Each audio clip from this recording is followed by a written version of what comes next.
Okay, so it's interesting for me because I'm doing one of these for our own community as opposed to the dozens of these I do for lots of other organizations.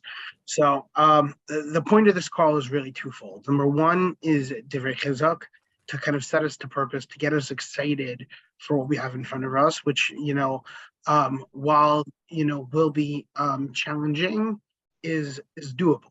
And that's really the second part is how do we do it? How do we go about doing this in a way that is exciting, in a way that we feel comfortable, and in a way that it gives us perspective for our own abilities to fundraise.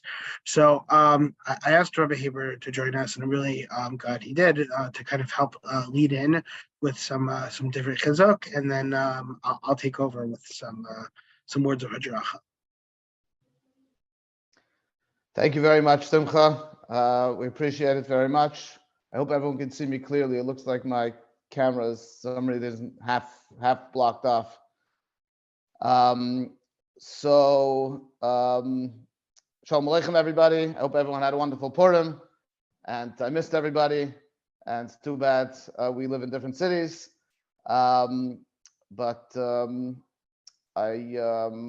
that everything should work out over here with the whole transition, and particular with the campaign. And I wish everyone tremendous hatzlacha, and we should all be matzliach in whatever we're doing. We should all have the koyach to do it right and to put in the right ishtadlus, and the Kadosh Baruch Hu should grant us tremendous hatzlacha. I'll just share a quick thought related to the parsha. Rashi mentions that it says 3 times truma in the beginning of Parshas Kisisa. There were really 3 mataras that were given Klal Yisrael, and one of them is going towards the karbanis. That's the machatzis hashekel. The other one is towards the Mishkan, and that was everybody according to their ability. And then the third one was another machatzis hashekel, which went towards the adonim. So that means that everybody contributed a machatzis shekel in order to build the adonim for the Mishkan. And the question is, what's with this machatzis shekel for the adonim? What's the purpose of that? That everybody had to contribute machatzis shekel. And I think the answer is that when we're talking about building the side of the Mishkan, which is the adonim, which are the sockets, which is what held up the walls, that's the foundation of the whole structure.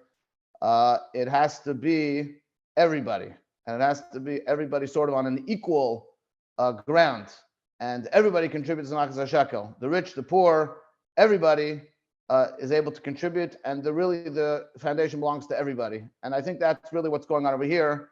We're trying to build the foundation of our kehillah, of our shul, to get our own place, which we badly need. And this is a forum where it's not just the super wealthy who are able to be mishtatif and take care of things, but this is really everybody. So everybody is able to do it, whether you're rich, not so much. Everybody has a hand in it, and everybody really knows people, and that's the beauty of the crowdfunding. Everybody's able to reach out to people, and the small amounts really add up and make a tremendous difference. And that's the idea of everybody contributing towards the adonim, towards the foundation, and that's where we find ourselves now. We're laying the foundation for ourselves, for our families, for our children, for Dairos, and this is it. And this is really the cornerstone of the whole community, of the whole shul. And I'm davening that it should go with tremendous hatzlacha, and I give everyone, we should all be matzliach in all our hishtadlus, and may HaKadosh Baruch Hu grant us tremendous siyata d'shmaya. Thank you very much, Simcha, and please continue with the hadracha. Thank you very much, Rabbi Haber. Okay, so let's see. Okay, so what I want to talk about is really 2 things. One is, how do we ask? Like, what do we say? And more importantly, what do we not say? Right? Because what we don't want to be doing is we don't want to be schnorring, right? We don't want to be saying, I'm collecting money for the shul. I'm collecting money for my shul. We need people to feel an excitement, right? So what we want to do is approach fundraising the same way that we approach anything else that we're excited about, right? Like if we eat at a great restaurant, or we see a good movie, or we hear a great cheer, or we take a great vacation, right? How much hop do we have in shul of, oh, you got to try this, you got to see this, you got to do this, you know? It's constantly we're making recommendations to each other, right? And that's the way we need to approach fundraising. Is not I'm collecting for my shul, not can you swear some tzedakah, can you do something? We don't want people giving out of guilt. We don't want people giving out of desperation. We want people giving out of inspiration. So what that means is we need to be inspiring, right? We need to be excited. We need to be happy that we're doing this. Like, this is not a chore. This is an opportunity. It's an opportunity for us that we're getting the success of building a shul, of building a community, of having a helig in that, whether it's through our own financial, commitments, or through our sweat equity, right? In both ways, we're having a huge hand in doing this. And the people that we're reaching out to, they're getting schosem, right? We have on the page, if you guys notice, there's a ton of schosem on the page. I'm going to share my screen for a second. So if you go to the page, wait, that's the wrong link. Yeah. So if you go to the page, right, we have all these opportunities on the page. For someone that can dedicate a mezuzah, someone could do $1,000, right? There's a real power to that, right? And I'm not saying, hey, can you give money to the shul? I'm saying you can have a helig in the shul. A mezuzah can be yours. An amud cover, right? Even something as $3,600, if someone chooses to donate in installments, and let's say they do it over 2 years, right?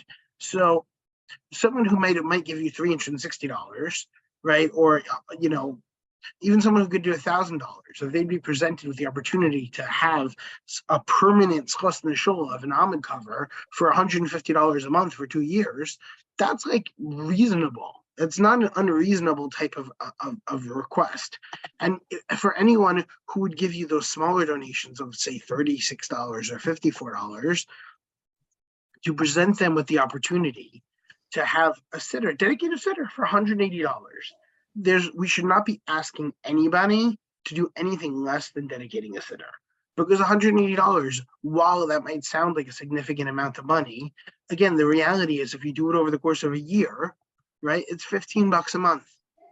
$15 a month is nothing, It's like you can't buy lunch for $15, So to $15 a month to have this close of a sitter in a shul, right? To have that level of support. That's how we should be presenting it to people. Is you have the opportunity to have a certain helig, to have some brick in the shul, have some permanence in this institution. That whether it's friends of ours or family members or colleagues or acquaintances, that people give to people more than they give to causes. And the reality is people are going to give because you're the one asking them. But people if you will give token gifts, right, they'll give you the $18 or $36. But when you give someone a hard ask, right, of what someone is capable of giving, and you have to figure out, depending upon what their capability is, right, versus how close you are. So somebody who you're closer to, who has a higher capability of giving, ask for more and put it into perspective that they might, feel comfortable with. I'll tell you, I have a colleague of mine personally who he's been saying for years, I want to dedicate parochas, right? I want parochas of a shul. So I said, look, now's your time. Seriously, I said $10,000. You can dedicate the parochas and do it over 3 years, right? He told me no because he's buying a house. He literally just closed on a house. But you know what? I wasn't afraid to ask. And at the end of the day, I'll still probably get $1,000, $1,800 from him. I'm still hawking back and forth with them. But the point is, we shouldn't be afraid to ask when we're selling schosim, when we're specifically giving people that opportunity to be involved in building something. So that's point number one. We need to be excited. We need to be passionate. We need to be earnest. We need to be grateful. When you ask like a mensch, you get rejected like a mensch. So you need to ask like a mensch. And most times when most people are not going to reject us. If we're asking with a real sense of excitement and passion and dedication, they're going to want to support us and they're going to want to do something. And everyone has their own situations. We don't always know people's situations, so we shouldn't take it personally if they say no. But as Wayne Gretzky said, you miss 100% of the shots you don't take, right? So we need to take whatever shots we can to try to raise whatever we can. Which brings me to the second point, which is who are we asking? How do we figure out how to spend our time? So I sent out earlier tonight these ambassador packets. So the ambassador packets is a few things. Number one, multiple touch points is the name of the game. Any salesman will tell you, you don't typically close a deal on the first touch. It takes 2, 3, 4, 5 touches. Could be a prolonged exposure before you actually get someone to close. It's the same thing in fundraising, right? So sometimes if someone says no, that okay, I'm not telling you to keep going back to them and harass them. But what I am saying is if someone doesn't say yes, that's not a no. That's a now's not a good time. I can't tell you how often, my wife will send me a link to something and say, hey, can you donate to this? But I'm in the middle of a meeting or my kid needs something or I get a phone call and I just get interrupted and like I just forget. I don't get back to it. Right. So what we need is multiple touch points, which is why we have a calling script. I have multiple WhatsApp messages. So that way, we're trying to take the work away from it. Take this, make it your own. Feel free to use these. So if you have to send somebody 3 different messages, over the course of a day or 2 days, you have stuff that you can just copy and paste and then edit. So you're not really having to think about it. And like I said, multiple touch points because people will not necessarily get back to you right away or respond on the first message. And as far as what to do, so I always say phone calls are the best. I mean, clearly phone calls are the best because you can close on a gift on the phone. In an ideal world, you'll just take their credit card information and process it for them. And that way you're done. You don't have to chase them anymore. You can always send them a link, but there's so many ways they get distracted. And, I already have, I got a donation today. I had to remind them 3 times. I'm like, hey, by the way, you said you were going to do 180. Just reminding you, friendly reminder, you said you were going to do 180. I'm like, you don't want to do, have to do that, but a lot of times we will, right? So the reality is, if we can close on the phone, and honestly, it's much easier to get people to make that commitment once they say, okay, fine, I'll do it. They're talking to you, so it's more personal. It's much harder for them to say no or to say a lower number. I've seen it dozens and dozens of times where you send someone a link and then you say, oh, that guy gave me $18. I can't go back to him and ask him for more, but I was really hoping to get like 100 or 180 from him. And it's like, well, if you would have called him, he wouldn't have been comfortable just doing the $18, right? So we want to do calls as much as we can. We know who those people are that we really need to call. We should make those calls. WhatsApp voice notes are also they're good. They're very good. A lot of times, what I like to do is I'll send the voice note first without the link, and I ask them if they'll donate. Because then at that point, once they've listened to it, if they send the voice note and immediately send the link, then they know the voice note's about the campaign, and I'm asking them for money. So you're better off getting them to listen to your voice note, and then once they respond, then say, okay, yeah, send me the link, because they heard the message. So then send them a link, and at least then it's also personal because it's a voice note. They hear your voice, and ask them, hey, how are you? How's the kids? How's their job? How's this? Whatever. It's personal. You care about them. Don't just copy and paste the same message to a million people. Yes, we'll want to put stuff on our status, and some low-hanging fruit will donate because of that. One of the best things you can do for your status is, as people donate to you, thank them publicly, right? You can tag them on your status, or if you're on Facebook, they're on Facebook, you can tag them on Facebook. Other people will see it also. So we want to give public praise. People appreciate, being thanked.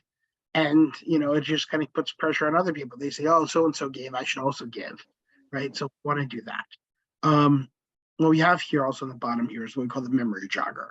So what I always tell people is to think about your quote unquote simcha list, right?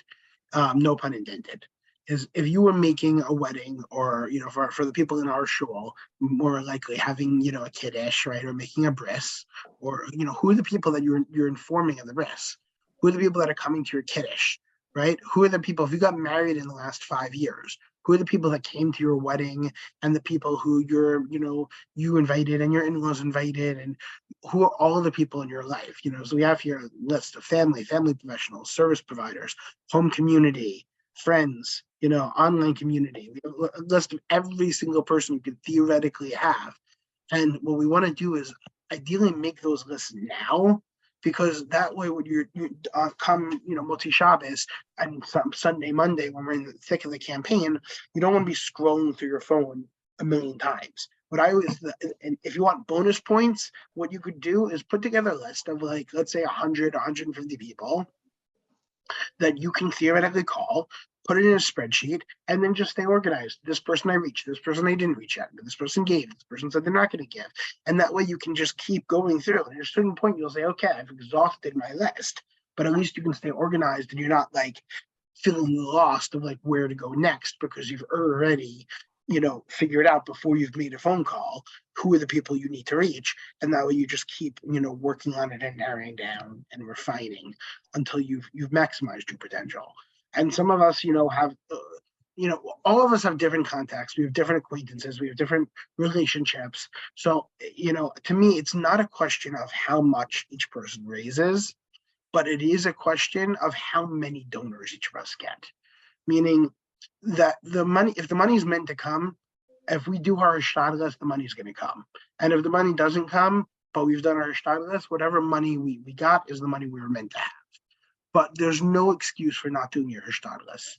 What I see all the time in campaigns, I'm just going to show you on a random campaign, not trying to judge anybody, but if I'm looking at a campaign, here's a campaign I just did recently for a school. They were doing a building campaign. And if I go to the ambassadors who are doing, fairly well, let's say the $5,000 to $10,000 level ambassadors, what you'll notice, okay, this person got $10,000 by one person, which means moms just gave it themselves and didn't ask anybody else. This person, to me, is way more impressive because they got $10,185 by 70 people. They put in the work, they put in their hishtadlus. And so, yes, like their ability to fundraise was to raise $10,000 based on the 70 donors they got.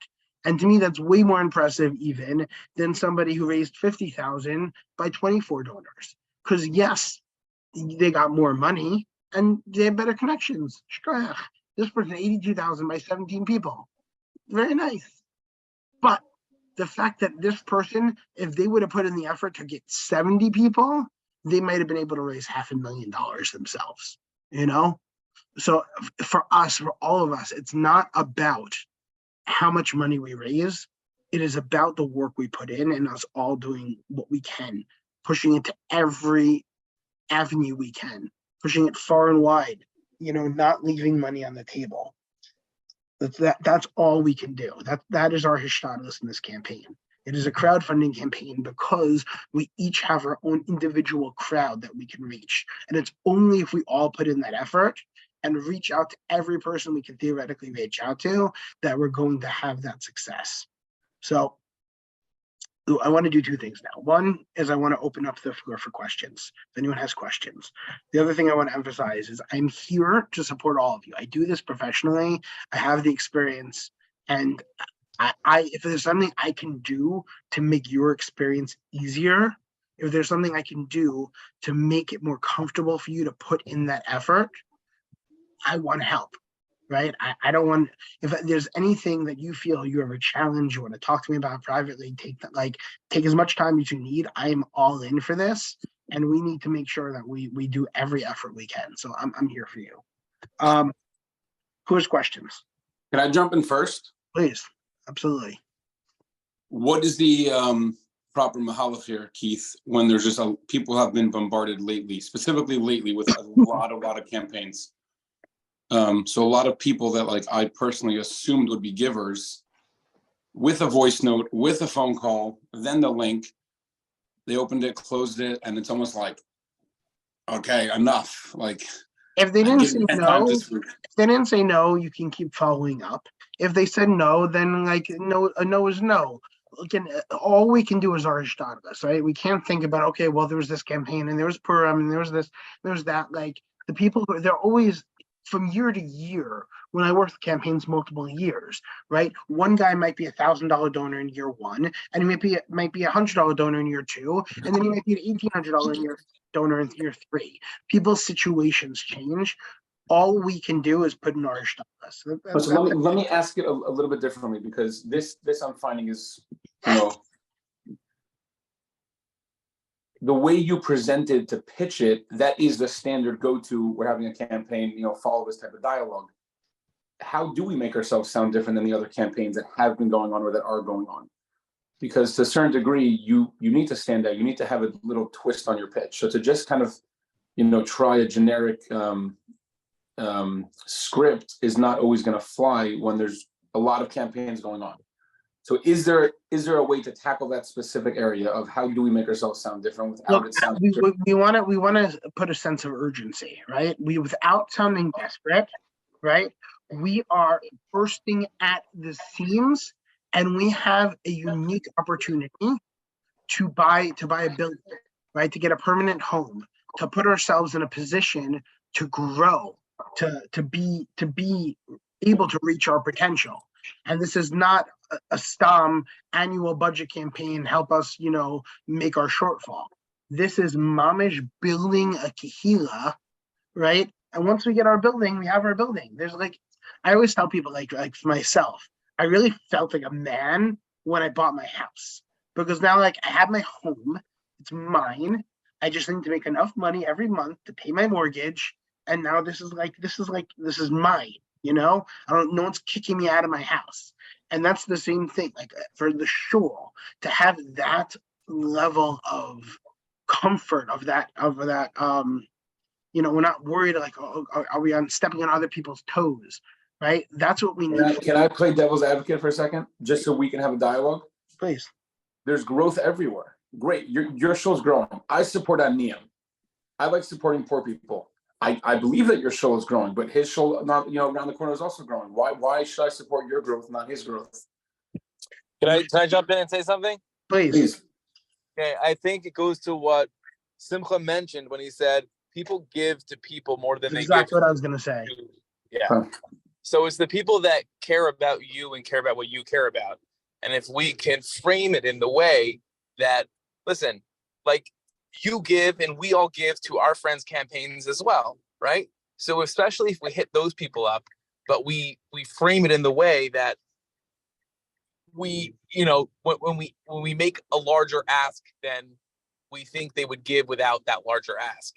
For the people that you gave $180 to, ask them for $360, meaning they know you gave. Everybody remembers who gave to your campaign when you were running something, and you know who you gave. So I think I think that's what it comes down to. Exactly. People give to people more than they give to causes. This is my show, and I'm asking you to support me because this is important to me. I don't need you to. If you don't not feel comfortable, if you want to give a name, okay, that's your prerogative. I'm not telling you how to spend your tzedakah, but I'm letting you know that this is something that's important to me, and you have the opportunity to invest in something that's important to me. Keith, if I can ask a question as well. In your experience, which fundraising technique has been the most successful? Is it the phone calls? Is it the texting? Is it the WhatsApp status? Definitely phone calls. Phone call is the most successful. Yeah. The most direct. It's the most personal. Yes. But which also makes it the hardest on the flip side, but that's kind of goes together.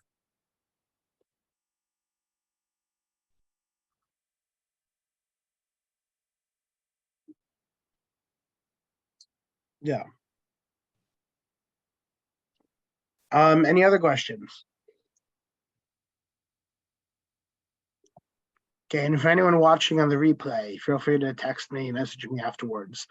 Any of you guys, like I said, I'm here for you. We're in this together. Motzi Shabbos, everyone on this call, we need to push people. I know there's a lot of people who are not on this call, but we need to push everyone to be there Motzi Shabbos. I know we're going to be doing stuff on Sunday, Monday also, but I'm personally, unfortunately, not going to be in town, although I will be 100% available. I will just not be in Baltimore physically on Sunday and Monday. But on Motzi Shabbos, we're going to do a kickoff. We'll get pizza, we'll get beer, we'll be able to be machazik each other. Motzi Shabbos is a great time to call because right now it's like that, people aren't really going out. There's not much events going on Motzi Shabbos. Like people are around. I think all the learning programs all ended last week. So people should be around Motzi Shabbos. So if we can get together and be able to do this in one place in the shul and work together, it's going to be very effective. All right. Simcha, thank you for everything you've been doing behind the scenes. I don't think everyone realizes what actually goes into all this. It doesn't, thank you. Baruch Hashem, my pleasure. I know he's not on the call, but also Avi Deer needs a huge thank you as well for handling all the graphics, all the production and materials. So, Baruch Hashem. It's definitely been a team effort. Is the Motzi Shabbos event, is that to actually have a call center going on? Yeah, that's to raise money. We're gonna it's for us to be in the room together, and we're all working. We're seeing that the money is coming in. We're actively. There's two things. One is that having a time and place to actually do it helps to not procrastinate. That's one big thing. Number two is that when everyone's there doing it together at the same time, so it makes everyone's inhibitions less. We can pull out some l'chaims, make it chill, right? But it's just much easier if I'm doing it and you're doing it, the next guy's doing it. It's not as it's not as stressful as sitting at home, by yourself saying, oh, who am I going to call? How am I going to do this? It's like, okay, this guy's doing it, that guy's doing it. And you know what? I'm right there with you. And, this is what I do. Why people bring me in for call centers is to actively help them to manage their people and to manage their resources. So, yeah. Great. So Thank you very Thank you very much. Thank you, Simcha. Called up.